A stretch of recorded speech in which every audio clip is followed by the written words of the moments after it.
se habla en el país de la crisis económica, la crisis política, pero tenemos en México una terrible crisis moral, tanto más profunda que la crisis económica. El día de ayer, por ejemplo, fue anulado el mecanismo establecido apenas hace un par de semanas, para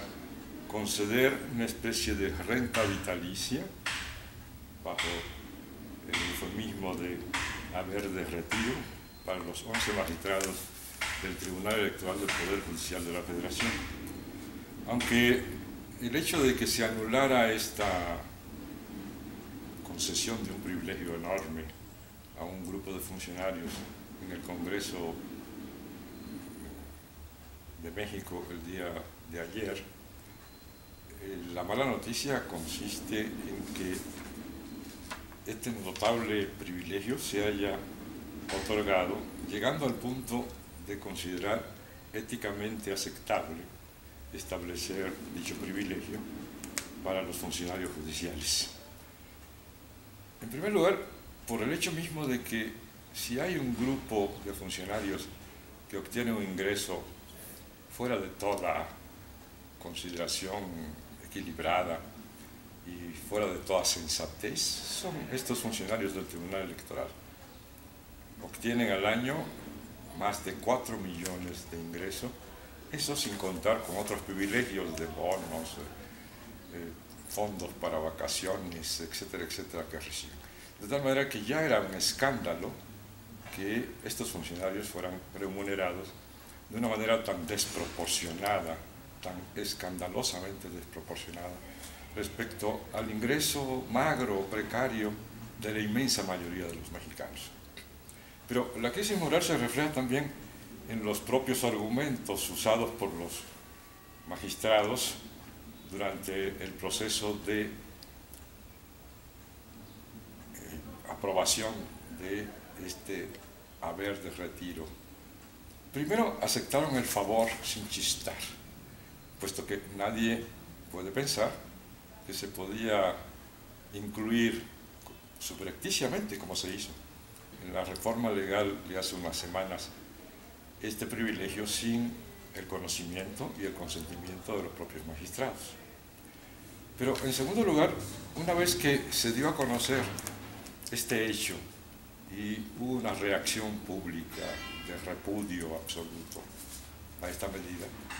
los magistrados adoptaron una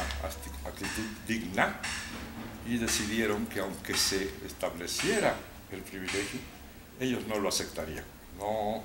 asumirían este privilegio del haber de retiro.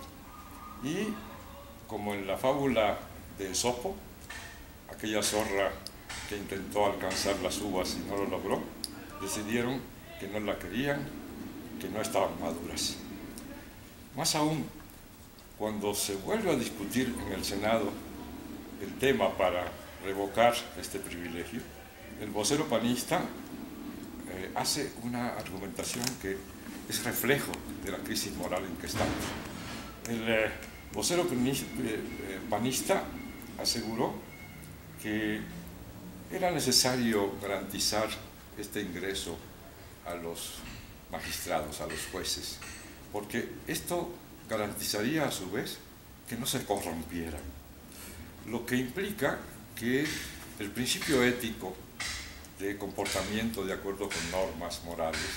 parece tener un monto crítico, a partir del cual ya no se puede garantizar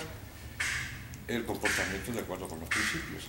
La pregunta sería, ¿cuánto tendríamos que otorgar los ciudadanos de ingreso a nuestros funcionarios para garantizar que cumplan con los principios morales en primer lugar y en segundo lugar respeten las normas establecidas para su desempeño en los cargos respectivos? Se puede agregar un hecho. Una vez conocido que estos magistrados del Tribunal Superior Electoral del país recibirían estos ingresos en forma de haber de retiro, renta vitalicia, pensión vitalicia, los funcionarios del tribunal correspondiente estatal en Colima decidieron inmediatamente establecerse el mismo privilegio y lo propio hicieron los miembros del Consejo respectivo electoral estatal, lo que quiere decir que el mal ejemplo cunde muy rápidamente. Y hace poco fue conocido